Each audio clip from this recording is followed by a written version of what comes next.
دی خواشه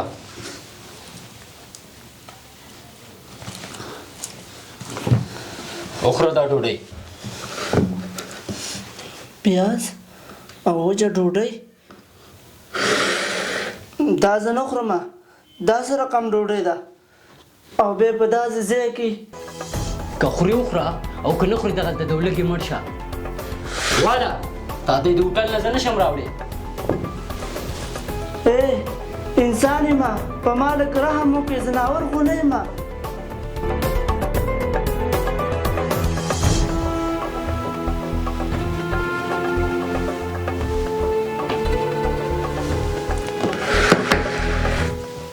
ده ته اوس ګوره داسې ارامه ویده دی ته به یې که د پلار کور یې دی باسه دا ستا د خوب ځای نه دی جګ شه ځه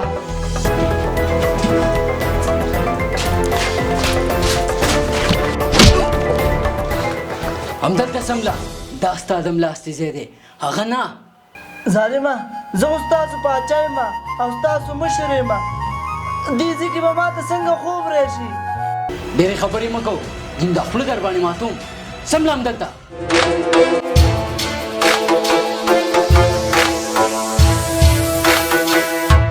Switch it up. افسوس تا په حال ته به سبا پلار سره همداسې سلوک کې چپ پاچا صاحب چپ کاش چې تاسو پاچاهانو د پلرونو غوندې احساس درلودی او موږ دردېدلي ملت ته مو د اولاد په نظر کتلي نن به زموږ دا حال نه و نن به موږ داسې در په در او خاورې په سر نه وو دا ټول ستاسو د لاسه پرون راهیسې تا ته ښکاري که نه چې زه په تا ظلم کوم چې ته نشې زغملی نن زه تا ته د خپل دردېدلي ولس حال درښایم چې هغوی ستاسو پاچاهانو ظلم څنګه زغمي بېګا چې زه راتلم کور ته نو زما د لیدلو سترګو حال دی چې زما ولس څنګه ژوند تېروي صبر وکړه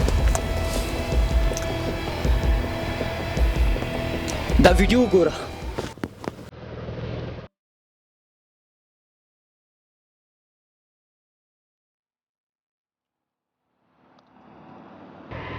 ښه ورته وګوره پاچا صاحب ښه ورته وګوره تا بېګا څه ویل دا زه نه خورم دا څه رقم ډوډۍ ده او بیا په داسې ځای کې دا ځوان چې لګې دی او دا ډوډۍ په داسې ځای کې خوري آیا دا د خوړلو ځای دی آیا دا انسان نه دی ځناور دی صرف خپل درد درته ښکاري د بل درته نه ښکاري دې خوره که دې خوره دا وګوره زما ولس په سړک باندې شپې کوي د څه لپاره د یو حلال رزق ګټلو لپاره تا بېګا څه ویلې دې ځای کې به ماته څنګه خوب راشي دی چې ټوله شپه دغلته ویدوي په سړک دې له خوب ورځي آیا دې انسانان نه دي ځناور دي که نه بس په مونږ چې څه کېږي خیر دی خو که په تاسو وشو نو ظلم دی زیاتی دی راکه دې خوا تاسو پاچاهان مونږ سره داسې سلوک کوئ لکه مونږ چې بلکل انسانان نه یو ځناور یو ظالمانو د 50 کالو را په دې خوا په دې افغانستان کې چې هر څوک راغلی دی که پاچا دی وکیل دی وزیر دی عسکر دی معلم دی ډاکټر دی او که چوکیدار دی تر خپل وسه پورې مو په مونږ ظلم او زیاتی کړی دی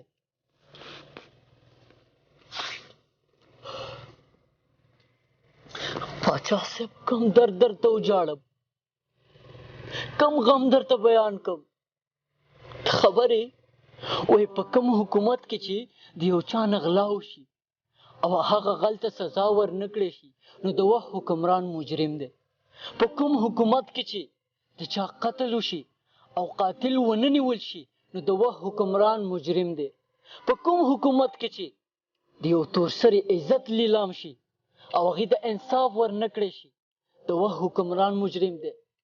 خو زما په وطن کې دا درې واړه شته زه هره ورځ دا درې صحنې ګورم قتل کېږي غلا کېږي عزت لیلام کېږي خو هېڅوک نشته او پاچا مې هم موجود دی ډېره عجیبه خبره ده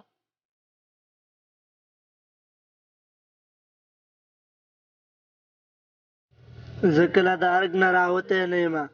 نو څه به د خپل ولس درد وګورم او احساس به یې کړمه. همدغه خو زه وایم که نه پاچا صاحب چې د خدای دپاره لږ د باندې راوځئ، لږ زمونږ ژوند وګورئ، لږ په مونږ رحم وکئ. زه نه پوهېږم دا پاچا خو د ولس په سر پاچا وي که نه، وزیر خو د ولس په سر وزیر وي که نه، وکیل خو د ولس په سر وکیل وي، خو تاسو هېڅ زمونږ غم نشته. تاسو صرف د پیسو او خزانو لپاره ولس مشري کوئ. زمونږ پاچا نشته، زمونږ پاچا نشته.